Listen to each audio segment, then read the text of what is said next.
Olá a todas as leões e a todos os leões. Bem-vindos a mais um Conversas com Assinatura. Quero, antes de entrarmos a fundo nas conversas de hoje e nos temas que vos quero trazer, queria aproveitar a oportunidade para agradecer aos seguidores, para agradecer à comunidade que tem vindo a engrandecer este projeto em termos de número de seguidores, em termos de número de apoiantes. Fico muito grato. Isto é um projeto que, sendo enraizado em redes sociais e em mais alguns poucos canais disponíveis, a única oportunidade que ele tem de crescer e de chegar a quem tem que chegar e a quem se pretende que chegue para esclarecer e para de alguma forma dar voz também, é precisamente com o vosso apoio. Portanto, fica aqui esta nota de agradecimento e também já agora o apelo para que continuem a seguir, continuem a subscrever o canal de YouTube, as redes sociais. Portanto, fica aqui em meu nome e também, como é óbvio, em nome do Bruno de Carvalho, onde este projeto teve a sua origem, no qual se insere e com o qual está perfeitamente coordenado e concatenado. Fica aqui o nosso agradecimento e o meu agradecimento especial, com a nota de que, embora este programa e este Conversas com Assinatura tinham inicialmente, se calhar, porventura, até um objetivo mais abrangente de também dar a conhecer outras temáticas. O que é certo é que, dentro das várias solicitações que têm surgido de sportinguistas, como é óbvio, sobre o momento atual do clube e sobre várias questões e dúvidas, acaba também por fazer nascer aqui um dever de informar e de fazer face a essas solicitações e face a esse interesse. Portanto, pode ser que no futuro haja oportunidade para abordarmos outras temáticas. Eu terei imenso gosto nisso e, caso vocês também o tenham, será com certeza frutífero para todas as partes. Mas, como dizia, fica aqui este dever criado de informar e de fazer face a essas solicitações, a essas dúvidas e esse interesse. E é precisamente por isso que trago aqui hoje alguns temas que quero partilhar convosco. E vou entrar desde já no primeiro tema e tentar não ser demasiado maçador, mas focar aqueles pontos que me parecem que são mais relevantes e pertinentes no dia a dia. O Sporting Clube Portugal, através do seu Conselho Fiscal e Disciplinar, deu conta ontem, tornou público a decisão final, por intermédio de um relatório, penso eu que é um relatório, é a decisão final do processo disciplinar número 6 de 2018, que diz respeito precisamente aos incidentes de Alcochete, e estou a citar aqui logo o início do relatório, da decisão. E o que é que eu gostava de partilhar convosco? Bem, é um relatório, é uma decisão, eu insisti no relatório, é uma decisão que essencialmente tem um cariz extremamente político, como outras que a precederam. Portanto, nesse aspecto não surpreende. O timing, para alguns, terá uma relação lógica na sequência do acórdão que foi proferido no final de maio pelo coletivo de juízes no processo de Alcochete, mas ao mesmo tempo também levanta algumas questões. E isto porquê? Bem, deixa-me entrar então aqui a fundo na decisão, mas de forma prefuntória. Estamos a falar de uma decisão que estabeleceu como pena para 26 sócios a expulsão, para 4 sócios suspensões e, salvo erro, para um sócio o arquivamento, sendo esse sócio o antigo ola do clube, como saberão, que também foi libado no processo judicial em Alcochete pelo coletivo de juízes. Bem, se por um lado seria já mais ou menos expectável a pena de expulsão para os 26 sócios, onde podemos encontrar, por exemplo, Fernando Mendes, o ex-líder do grupo organizado de adeptos de Juventude Leonina, e outros membros que comprovadamente estiveram nas instalações na Academia Sporting em Alcochete. O timing pode levantar algumas questões e levantou junto de adeptos e sócios do Sporting. Mas antes de ir a essa vertente, eu gostava de dizer que não só a decisão tem imensas passagens em que claramente se vislumbra um aproveitamento de mais este momento para agravar aquilo que se passou em Alcochete. Portanto, teimamos em não seguir em frente e em não olhar para o Sporting de uma forma positiva e construtiva. e aproveitamos este momento com aqui com uma série de parágrafos. Eu vou citar aqui uma pequeníssima parte. A extrema gravidade dos comportamentos dos sócios visados naquela tarde na Academia de Alcochete e os prejuízos patrimoniais e não patrimoniais que provocou o Sporting Clube Portugal revelaram um total desrespeito pelo clube, pelos seus estatutos, pelos seus funcionários, pelos seus atletas, pelos seus sócios. Consubstanciou isto uma quebra de relação de confiança irremediável, absoluta e inultrapassável. Bem, é óbvio que não se põe em causa a gravidade das coisas que sucederam naquele dia 15 de maio de 2018, embora as situações devam ser devidamente enquadradas e acho que nesse aspecto a única entidade, ou das pouquíssimas entidades em Portugal que até agora conseguiu fazer esse trabalho, esse exercício e essa análise de forma exemplar foi precisamente o coletivo de juízes. Foi precisamente o coletivo de juízes que penso que acabou por tirar um acórdão bastante equilibrado, sem prejuízo do mesmo ainda poder ser objeto de recurso, não ter transitado em julgado, designadamente, e por aí fora. Agora, o que é certo é que nesta decisão que foi, neste comunicado, isto é um comunicado com excertos da decisão e do relatório, provavelmente, em que dá conta das penas, mas que tem aqui um cariz político, sem dúvida alguma, e estes excertos que eu acabei de ler e a forma como isto foi comunicado em primeira instância, num primeiro momento, à comunicação social, aquela comunicação social que neste momento faz caixa de ressonância e faz soundbites para aquilo que é a propaganda e a estratégia e alguns objetivos inconfessados por parte dos atuais órgãos sociais do Sporting Clube Portugal, em vez de comunicar primeiramente e em primeira análise e instância aos sócios do Sporting Clube Portugal, que são os principais interessados. Portanto, faria todo o sentido que o Sporting desse alguma visibilidade a este comunicado no site, de forma palpável e visível, na primeira página do portal, coisa que não me parece ter sido feito. O comunicado, em rigor, estava lá escondidinho na página, no separador do Conselho Fiscal e Disciplinar, num PDF, quer dizer, numa situação perfeitamente inovadora que eu, sinceramente, nunca tinha visto, nem durante a nossa administração, nem nas que antecederam. Portanto, estava lá bem escondidinho e, quiçá, talvez para fazer face a algumas queixas que já andavam na sordina, precisamente a apontar esta questão de como é que o Sporting teima em fazer isto, em passar as coisas primeiro à comunicação social, e esta comunicação social que acaba por ser de alguma forma conivente com aquilo que são as intenções e com aquilo que são as necessidades estratégicas e comunicacionais destes órgãos sociais e desta direção, desta administração do Sporting. Portanto, penso que estas passagens têm esse objetivo inconfessado de voltar a pôr peso, voltar a pôr tonos no horror do que é que foi Alcochete, no tão grave, e fazer repetir na cabeça das pessoas, recuperar algumas coisas que eventualmente alguns sentimentos que podiam estar adormecidos em função de um acórdão que acabou por, nomeadamente, ilibar Bruno de Carvalho, ilibar Nuno Mendes, ilibar o antigo Ola, que era o Bruno Jacinto, e nesta medida penso que era um pouco esta a função, o objetivo inconfessado, e daí referir-me a este cariz político desta decisão e também o seu timing. Antes de passar às reações, também dizer que os 4 elementos suspensos que tiveram pena de suspensão têm aqui uma particularidade que eu quero deixar esta questão para as pessoas pensarem um bocadinho, problematizarem e quiçá ser objeto de debate, que é estes 4 sócios estiveram, tal como os outros 26, na Academia. Isto ficou comprovado no acórdão. Não tendo ficado perfeitamente claro, embora se esteja já a passar essa mensagem em termos mediáticos, mas não tendo ficado perfeitamente claro o grau e o nível de envolvimento. E eu não quero com isto apontar o dedo a nada, não quero dizer nada, só quero dizer que é um pouco estranho que estes 4 sócios tenham tido uma pena de suspensão e tenha havido esta diferenciação.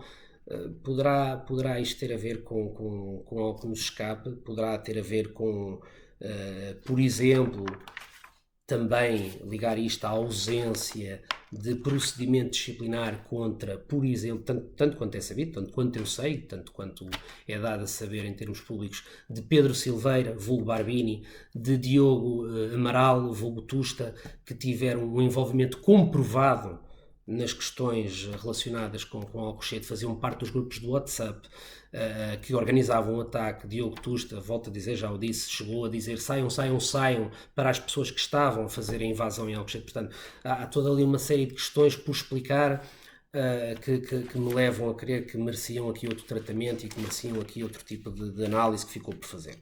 Bem, a verdade é que ao sair esta decisão e com este timing, logo veio uma série de sócios, legitimamente e adeptos, legitimamente, a questionar o mesmo que eu também questiono, que é, portanto, se o Conselho Fiscal e Disciplinar aqui afirma e bem que decidiu suspender a evolução do procedimento disciplinar em função de um resultado concreto, neste caso de uma decisão em primeira instância, para depois prosseguir, para depois dar o seu impulso ao procedimento, ao processo disciplinar e exercer assim o poder disciplinar, porque é que não foi capaz de fazer isso nomeadamente com Bruno de Carvalho e comigo próprio?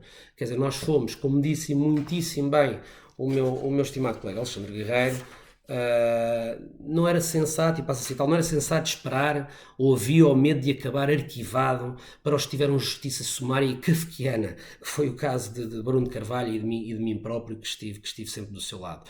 Isto são questões absolutamente legítimas, porque se aqui neste processo disciplinar número 6 de 2018 podemos até dizer que andou-se bem ao suspender os trabalhos e ao esperar que houvesse uma decisão para depois poder face às evidências, aos factos, ao que ficou provado e o que é que não ficou provado, pelo menos com esta decisão de primeira instância, ter uma decisão mais substancial e mais sólida.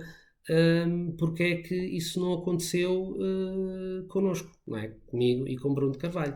Não aconteceu por causa do objetivo inconfessado que eu me referi há pouco, porque havia uma intenção clara de proceder a um julgamento sumário em praça pública, porque havia uma vontade de cortar todas as linhas e todos os caminhos e de retirar o Bruno de Carvalho e retirar a nossa direção da frente dos destinos do Sporting, tudo isto feito pelo todas as regras, as mais basilares regras de direitos estatutárias, regulamentares em termos de Assembleias Gerais, tudo. Quer dizer, as pessoas acabaram por cavalgar, os sócios, os simpatizantes, adeptos acabaram por cavalgar esta onda, o próprio país acabou por cavalgar esta onda, vítima de um massacre mediático sem precedente algum, quer dizer, sem precedente. Isto só quem não quer ver isto é que pode afirmar o que eu acabei de dizer. Portanto, houve toda uma série de reações, todas mais ou menos neste sentido, que questionam porque é que não se aguardou pelo resultado dos recursos, porque é que houve, como diz o povo, filhos e enteados, porque é que alguns levaram por tabela, enfim. Para quem acompanha estas coisas e gosta de ir mais a fundo e não se ficar pelas parangonas dos jornais, pelos os programas de comentadores e de paineleiros, pelos painéis que debitam propaganda, já vão sabendo mais ou menos as razões. Quanto aos restantes, bem, só posso desejar que queiram continuar a informar-se e queiram ter mais esclarecimentos para poderem chegar ao que importa aqui, que é a verdade. Apenas fazer uma última referência, que face a estas reações ou não, eu creio que mesmo sem as reações isto teria sucedido, o próprio Sporting apressou-se a fazer as encomendas do costume para os jornais e para os mídias do costume. Neste caso firma a mais um artigo, neste caso publicado no Record, um artigo que, em total despropósito, vem relembrar que, não, atenção, Bruno de Carvalho não foi expulso do Sporting por causa de Alcochete. Que ideia.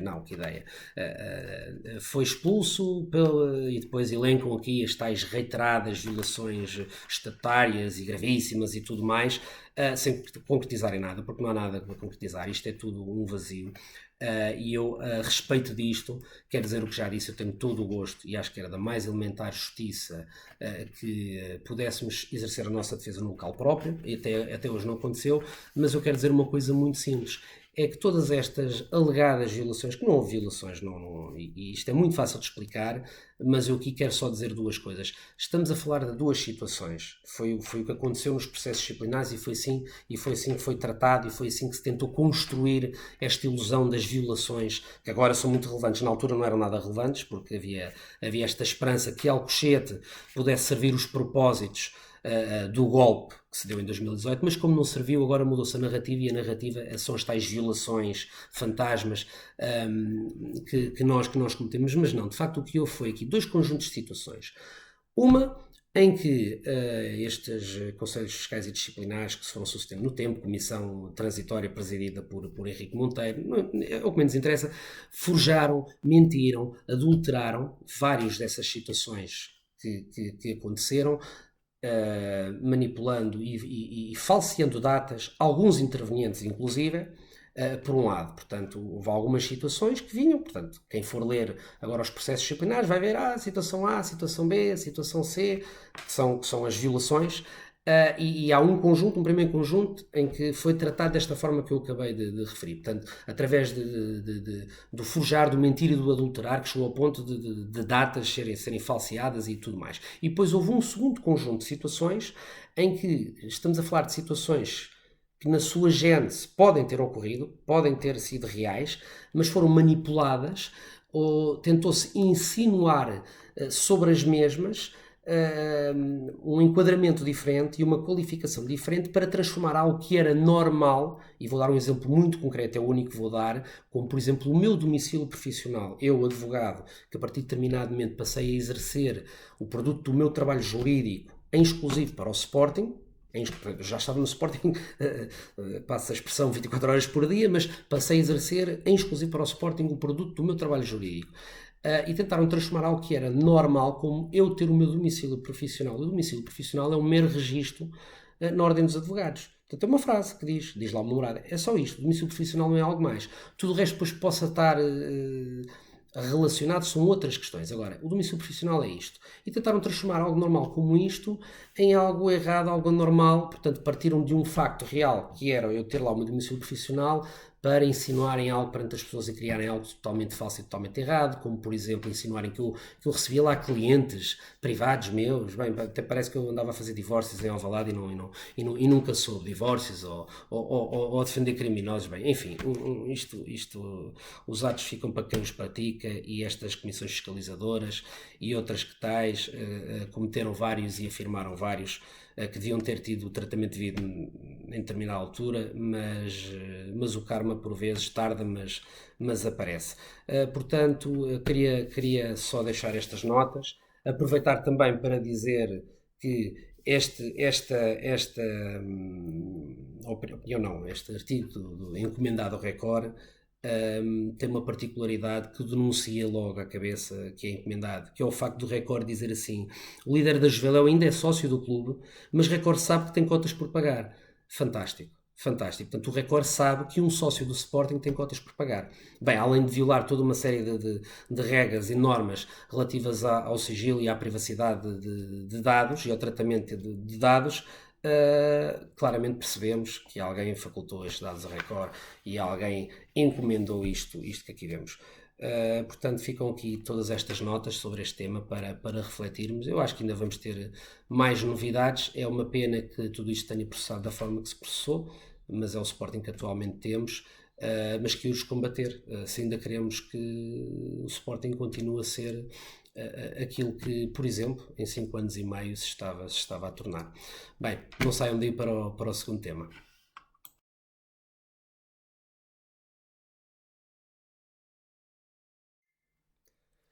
Neste segundo tema de hoje temos as jornadas do Sporting com Rumo, a que eu carinhosamente chamei de Sporting sem rumo, porque de facto o Sporting sem rumo, a fogueira das vaidades de Alvalade.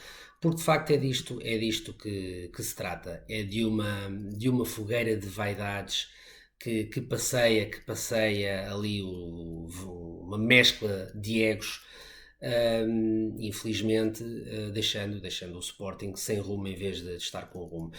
Aquilo que sobressai destas jornadas e dos dias que já se foram realizando e dos painéis que já se foram realizando é que assistimos ao desfilar de pessoas infelizmente bem conhecidas do público de Alvalade. São sempre os mesmos gestores, os mesmos juízes que dão voz de prisão, os mesmos advogados, com pena minha, que também que sou advogado, que sou jurista, e ex-governantes e tudo mais, e são pessoas que exerceram ou cargos no Clube de Alvalade, ou cargos no Sporting, ou pessoas que exerceram cargos de governação, mas que todas elas, de uma forma ou de outra, contribuíram pelo menos durante esses períodos, com a sua incompetência, e não há que escamoteá-lo, para chegarmos ao ponto que chegámos. No caso dos sucessivos governos portugueses, não é preciso, não é preciso entrar em grande detalhe, é por demais conhecido e tínhamos aqui pano para mangas, e não é este o fórum para essa discussão. E no caso do Sporting, também não é preciso entrarmos em grande detalhe ao recuperar aquilo que foram décadas de prejuízos consecutivos, não só na SAD, no clube, a destruição das modalidades, a destruição do espírito sportinguista, a destruição daquilo que era o amor ao clube, do sentimento de pertença, que já temos várias vezes falado, que existe ou que existia, cada vez vai existindo menos, dos sócios para com o clube, dos adeptos, dos simpatizantes, que tem vindo a ser destruído. Estamos a falar de pessoas que vão divulgando aquilo que são os seus intentos para o clube, e que são intentos que têm muito mais a ver com aquilo que é os interesses próprios, pessoais destas pessoas e profissionais, do que propriamente daquilo que é o superior interesse do Sporting Clube Portugal. Portanto, são sempre as mesmas pessoas que vamos assistindo e que infelizmente continuam a estar a gravitar à volta do Sporting e continuam a conseguir iludir com cantos de sereia os associados do Clube de Alvalade, e com isto as pessoas acabam por continuar a incorrer no erro de não só ir elegerem as mesmas pessoas esperando resultados diferentes, dar palco às mesmas vozes para depois seguirem todos uma linha de raciocínio enviesado, que mais não é do que uma determinada linha de propaganda, ou várias concorrentes. Quer dizer, concorrentes não concorrem muito, que elas vão quase sempre todas dar ao mesmo destino. Aliás, há vários exemplos. Agora a última repristinação tem sido este mote da venda da SAD, não é?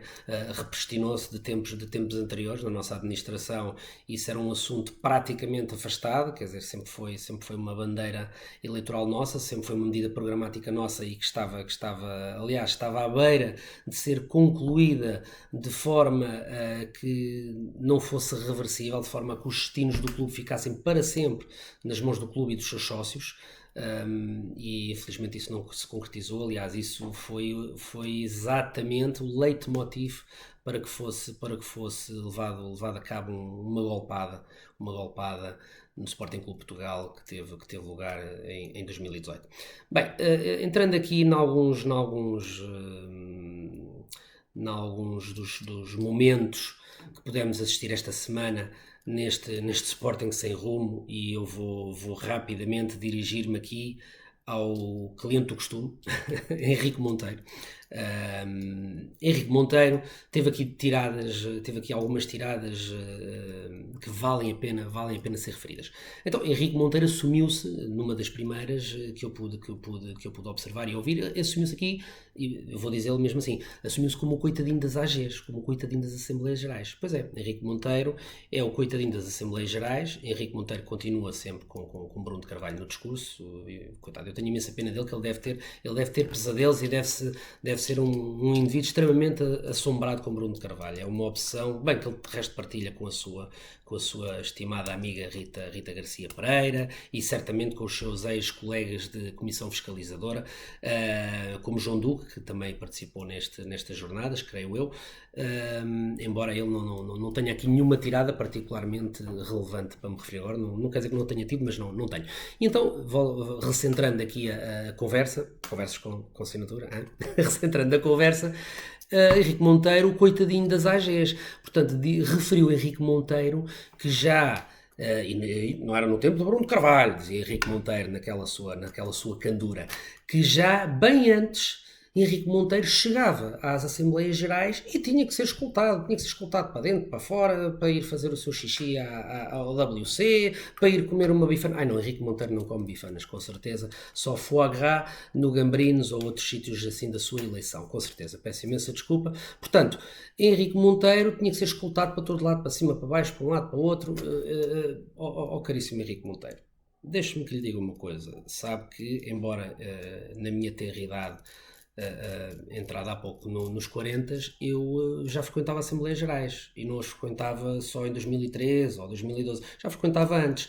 Tive poucas intervenções, poucas ou nenhumas, até 2011, isso é verdade. Mas tinha algum gosto, tinha interesse, esse interesse também me foi incutido pelo meu pai, e ainda bem, fico-lhe muito grato. Pagava as minhas cotas, era sócio, portanto, já há bastantes anos, e tinha esse privilégio, que é um privilégio que os sócios ainda têm, bem sei que lhe os querem retirar, bem sei que o Henrique Monteiro também é um dos patronos desta campanha, mas felizmente os sócios ainda têm este privilégio, e que no meu ponto de vista até deveria ser um dever de comparecer nas Assembleias Gerais para discutir o Sporting, para comentar o Sporting, para poderem viver o Sporting. Mas o que é certo é que eu não me recordo de ver o Henrique Monteiro a ser nem escoltado, nem para a frente, nem para trás, nem a ser insultado. Eu não me recordo do Henrique Monteiro, ponto. E digo-lhe desde já que, tal como eu, não são dezenas nem centenas, são milhares de associados que também não se recordam de Henrique Monteiro. Portanto, não é por dizer muitas vezes no seu palco da Bola, do Record, ou do Expresso, ou da SIC Notícias, ou da SIC, não é por repetir nesses palcos privilegiados muitas vezes que passa a ser uma verdade. Portanto, o coitadinho das AGs, como o próprio assume, com outra expressão, certamente, lamentavelmente, para ele próprio e para a sua narrativa, nunca o foi. Agora, atualmente, percebo, condeno, está aqui a diferença, Henrique, condeno que o ofendam, condeno que lhe façam. Aliás, acho que qualquer tipo de antipatia que pudesse e devesse ser expressa contra si devia ser feita no local privilegiado, em Assembleias Gerais, mas em processos normais para o efeito, mas a isso você furta-se com grande, com grande mestria. Bem, portanto, o coitadinho das AGs de Henrique Monteiro, que, como o próprio também dizia, isto era uma consequência do facto de ele ser o gênio da Caixa. Como eu gosto de ser o gênio da Caixa, portanto, tinha esses raciocínios, tiradas fora da Caixa, era um incompreendido e por isso é que era insultado e atacado. Pobre Henrique Monteiro, tenho pena que com tanta genialidade não tenha podido pôr a mesma ao serviço do Sporting Clube Portugal naqueles anos sucessivos de prejuízos da SAD, naqueles anos sucessivos de esvaziamento do fervor sportinguista, em que cada vez mais o património ia à vida, o património não desportivo no tempo de Soares Franco foi vendido em negócios que ainda hoje estão por explicar, que valiam certamente muito mais, mas que purificaram. Tenho imensa pena não tenha posto essa genialidade ao serviço daquele que diz que é o clube do seu coração. É um pouco estranho quem ama o Sporting tenha este tipo de comportamentos, mas ficará para si. Bem, além desta tirada de Henrique Monteiro, não haja dúvidas que uma das coisas que esteve subjacente a esta presença de Henrique Monteiro e ao seu lugar de moderador está também relacionada com a presença de Carlos Vieira. O que aconteceu aqui é muito simples. Houve aqui aquilo que eu gosto de chamar uma dupla credibilização. A presença de Carlos Vieira no mesmo painel que Henrique Monteiro acabou por credibilizar em via dupla um ao outro. Portanto, Henrique Monteiro credibilizou-se, portanto, magnânimo, ex-presidente da Comissão de Fiscalização, ou Fuzilamento, como também é carinhosamente apelidada, magnânimo, no alto da sua autoridade e poder, sportinguista, acolhe Carlos Vieira, a quem outrora suspendeu, a quem outrora penalizou e acusou da forma que foi absolutamente vergonhosa e lamentável e já para não dizer ilegal, não é? Porque essa então é mais que óbvia. Acaba por se credibilizar e a propaganda para esse efeito já vinha a ser feita atrás. Portanto, assim que soubemos desta jornada já tínhamos essa noção.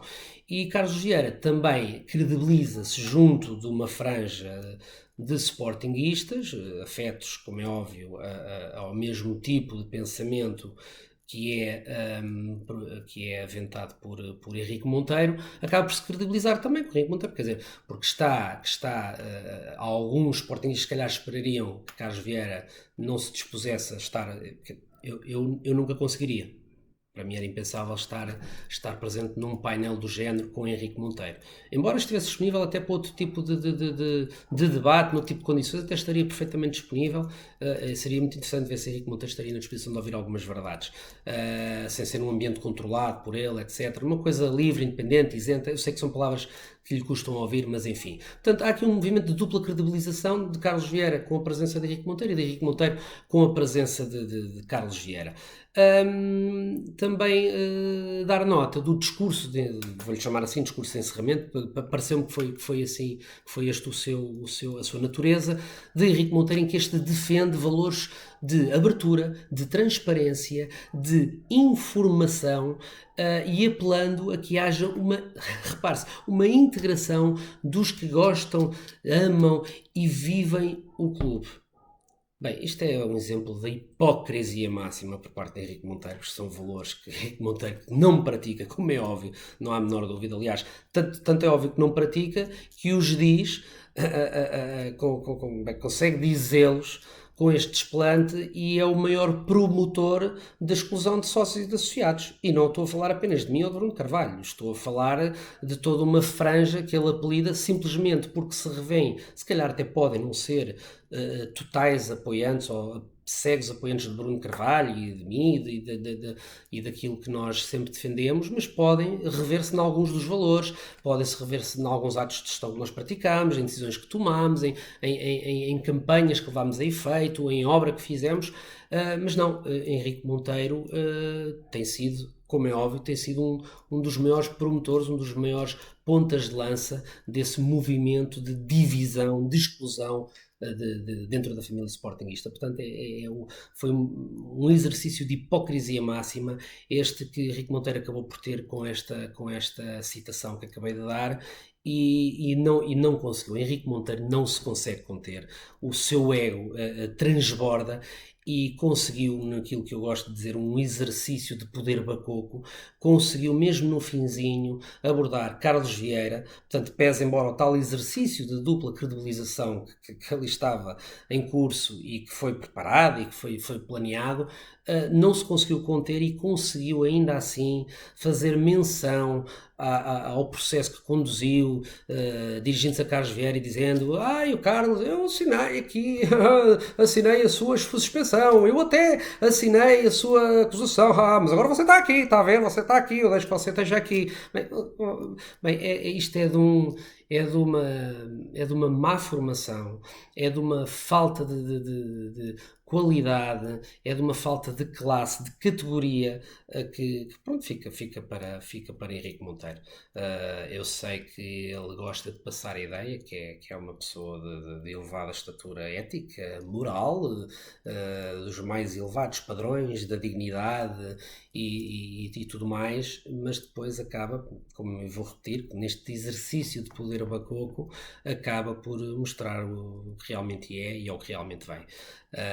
E pronto, para Henrique Monteiro penso que já chega. Quero deixar também mais uma nota para aqui duas intervenções de Dias Ferreira. Dias Ferreira defendeu o seu veto total à questão da possível alteração na ponderação de votos dos associados para passarmos a um sistema de uma cabeça, um voto, como de resto é nas democracias normais, na grande maioria dos atos eleitorais pelo mundo fora. Isto é o que temos, e inclusive noutros rivais e clubes esportivos temos o caso do Futebol Clube de Porto, também é uma cabeça, um voto. No Benfica, esse exemplo também de democracia altamente promovido por Luís Filipe Vieira, como sabem, não é?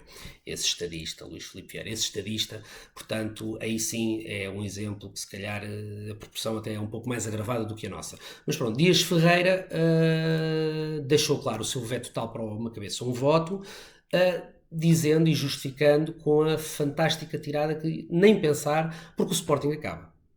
Com uma cabeça, um voto, o Sporting acaba. Bem, o Dias Ferreira não discordo de si. O Sporting que o Dias Ferreira defende e o Sporting que o Dias Ferreira pretende, porventura acaba. Nem sei se isso seria uma coisa má, porque acho que o Sporting tem que ser dos sócios, para os sócios, E é óbvio que caminhar no sentido de uma cabeça, um voto é um bom caminho, é um bom rumo. Eu já o disse e digo sem medos.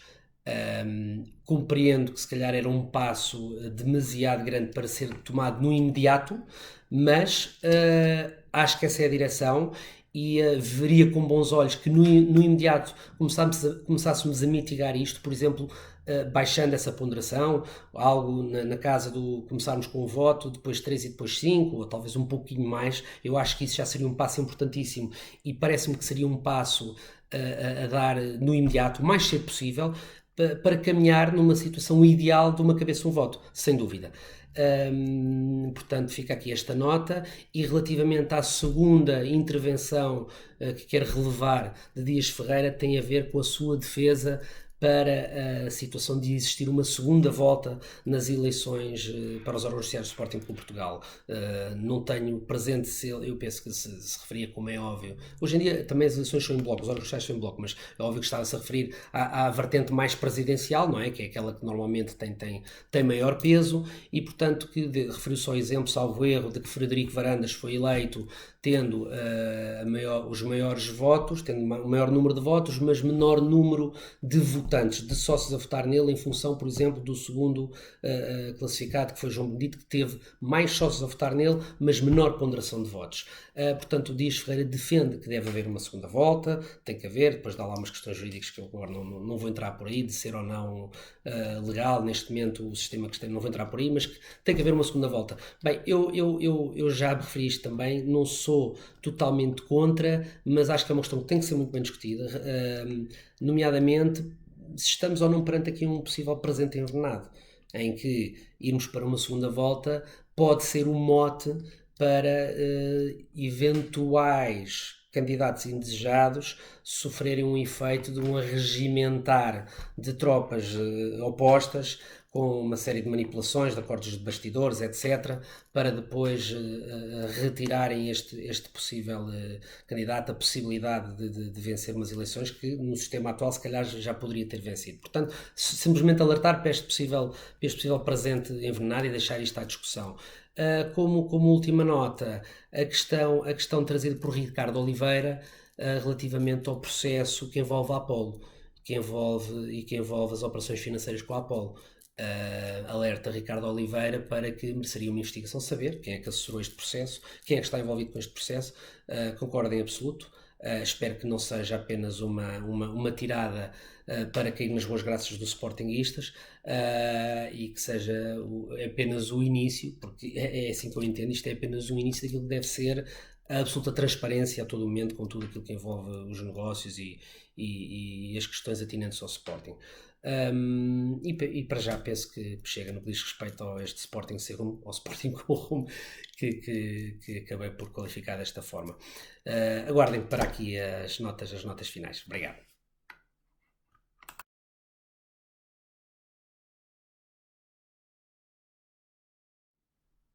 Bem, estamos a chegar ao fim e já vai longo este Conversas com Assinatura. Como notas soltas ou notas finais, queria trazer-vos aqui duas notícias, duas questões da atualidade. Primeiro, esta questão do Rafael Leão. Bem, isto já se estava à espera, já fomos falando nisto, portanto, agora a narrativa é chegar a um acordo com o Rafael Leão, porque Rafael Leão não tem dinheiro para fazer face à condenação de que foi objeto pelo TAS, e portanto o Sporting, mediado por Jorge Mendes, mais uma vez, mediado por Jorge Mendes, a querer chegar a um acordo com o Rafael Leão. Portanto, isto é a narrativa que está a passar. Isto, como é óbvio, estas notícias estão a ser passadas pelo Sporting, não haja a menor dúvida disso. E, mais uma vez, Jorge Mendes, alguém que tem feito tanto mal, não só ao Sporting, mas até inclusive a outros clubes, e por isso é que está na mira das autoridades. Terá feito algumas coisas bem feitas, com certeza, também, como todas as pessoas, mas por alguma razão, em 5 anos e meio da nossa administração, Jorge Mendes nunca teve qualquer possibilidade de se envolver em negócios com o Sporting ou de se aproximar do Sporting e daquilo que eram os seus projetos e os seus negócios. porque de facto para trabalhar connosco teria que estar o Sporting em primeiro lugar e não estar em primeiro lugar as negociatas e tudo, e só em último estar o Sporting. Portanto, agora o que estamos a ver é esta nova narrativa. Vemos que ao mesmo tempo que Frederico Varandas e seus pares vêm dizer que há uma herança pesada, que não há dinheiro, que foi tudo muito grave, que veio de trás daquela herança de Bruno Carvalho, foi tudo horrível, estamos com imensas dificuldades, temos que entrar em layoff, temos que fazer cortes, temos que abaixar as despesas, bem, toda uma série de muletas para suportar essa narrativa. Enfim, acabamos por finalmente... e depois com aquela questão, para também sustentar os vários negócios horríveis, em verdadeiros crime de lesa Sporting, que foram feitos com todos os jogadores que rescindiram com o Sporting na sequência da invasão da Academia de Sporting em Alcochete, que a narrativa era de que não, tem que se fazer estes acordos horríveis, quase todos, se não todos, mediados por Jorge Mendes, com intervenção de Jorge Mendes, altamente penosa para o Sporting. Quem não se lembra da transferência de Rui Patrício, em que uma dívida não reconhecida nas contas do Sporting acabou por de repente nascer do ar e acabou por se entregar uns largos milhões a Jorge Mendes. Enfim, portanto, com toda esta narrativa da crise, da falta de dinheiro, tudo isto, quando de repente temos, ao contrário daquilo que era o desejado por esta administração e era propugnado pela mesma, uma vitória, uma condenação de Rafael Leão por 16 milhões e meio, e agora o que é que fazemos? Negociamos um perdão, abdicamos dessa dívida, quer dizer, andamos a gritar aos quatro cantos do mundo que não temos dinheiro, que é tudo uma grande crise, tudo fruto da herança pesadíssima, tudo mentira, como é óbvio, mas tudo fruto de uma herança pesada, tudo horrível, aquele malandro do Bruno Carvalho. E quando finalmente temos um valor para receber, que além do valor, e eu percebo também aquelas vozes que dizem, mas o Rafael Leão não tem 16 milhões, eu percebo isso. Agora, isso é uma questão. Depois há a questão também política, há a questão da mensagem, há a questão da mensagem interna que se passa para dentro do clube, e a questão também que se passa para fora em termos de mercado e todas as demais instituições e entidades que lidam connosco. E isso também é importante, e quer queiram, quer não, isso também tem o seu valor. Também tem o seu valor, a ser devidamente contabilizado, e que esse exercício ainda não foi feito. Portanto, abdicar agora e lançar mais uma vez areia para os olhos dos sportinguistas, dizendo que vamos procurar aqui um perdão, e temos aqui o senhor comendador Jorge Mendes, mais uma vez, a vir em nosso auxílio, a vir em nosso socorro. Jorge Mendes não vem em nosso auxílio, em nosso socorro. Tirem as ideias. Jorge Mendes vem fazer aquilo que faz melhor, que é ajudar-se a si próprio e a sua entourage. Portanto, já se fala também em mais um negócio estranho com o Sporting Braga, em que se vai adquirir Ricardo Gaio, que, pronto, eu até acho que foi maltratado, mas não interessa, nunca conseguiu vingar no Sporting nos períodos em que cá esteve, acabou por ir parar ao Sporting Braga com um rendimento até melhor, e isso até é visível. Agora está-se a discutir dar 10 milhões, ou 8 milhões, ou 7, ou 5 milhões mais grosso, o que seja. Mas isto faz algum sentido para alguém? Isto faz algum sentido? Será que não se percebe o que é que está aqui por trás? E mais uma vez com a intervenção de Jorge Mendes. Bem, e depois também vemos aqui na notícia que ilustra, na capa não, nas páginas que ilustram esta notícia aqui, penso que é o jogo que diz fuga de leão, pode ter perdão. Bem, até brincam aqui com as palavras, fazem aqui umas rimas maravilhosas e não deixam de ter aqui.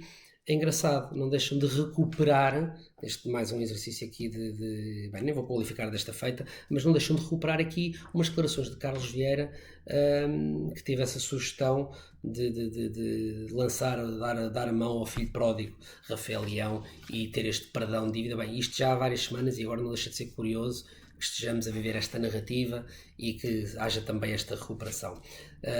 Pronto, é o que temos. Já agora quero aproveitar, porque mais uma vez, e está patente nestas notícias, e está patente em toda esta narrativa da herança, uma coisa que é comum não só nesta situação de Rafael Leão, como não podia deixar de ser, como está comum também ao que eu referi no tema 2, às jornadas, e também no tema 1, na decisão na mais recente decisão do Conselho Fiscal e Disciplinar, e depois na encomenda que fizeram logo de seguida para abafar logo a qualquer possibilidade dos sócios pensarem e raciocinarem.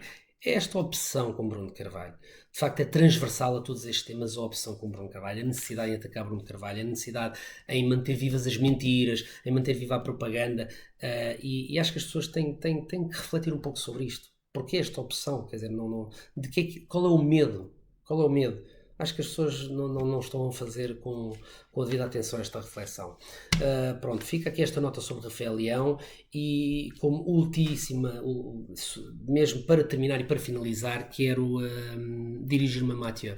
Mathieu encerrou a carreira, fruto de uma lesão grave. E quero apenas deixar aqui dirigir-lhe o meu alento e o meu apreço, agradecer-lhe pelas épocas que envergou a camisola do Leão e com a entrega que o fez, e lamentar aquilo que é lamentável em qualquer atleta, que é não poder terminar a carreira a fazer aquilo que mais gosta e poder ser reconhecido por isso, que é estar no relevado e poder estar a praticar a sua profissão. Isto é das piores coisas que pode acontecer, não só no futebol, mas noutros desportos, noutras modalidades. É a pior coisa que pode acontecer a um atleta, é ter que pendurar as botas fruto de uma lesão e não poder terminar no último jogo, nem que sejam às vezes uns minutos, para ter aquela ovação, ter aquele reconhecimento, e mesmo que ele não existisse, pelo menos poder terminar a fazer aquilo que gosta. Portanto, fica aqui o meu apreço e a minha mensagem de alento, de melhoras para a pessoa, para o homem, não é? Que recupere desta lesão e que possa ter uma vida totalmente normal em termos físicos, como é óbvio. Portanto, desejo-lhe a ele tudo bom e para a sua família, e obrigado pelo contributo que deu ao Sporting. Pronto, eu espero que tenham gostado, espero que tenha contribuído com alguns temas para reflexão, espero que tenha também trazido alguma informação, e agradecer-lhe estar desse lado mais uma vez. Espero que continuem a interessar-se pelos temas e que questionem sempre, não fiquem somente pela narrativa, vão ao fundo das questões, procurem, existem canais alternativos, existem fontes alternativas, pensem pela vossa cabeça. E cá estaremos segunda-feira com um comentário com assinatura com Bruno Carvalho às 9 da noite. Na próxima quinta-feira eu novamente com as conversas com assinatura. Portanto, até lá, já sabem, viva o Sporting, volta a ser vosso. Um forte abraço a todos e obrigado.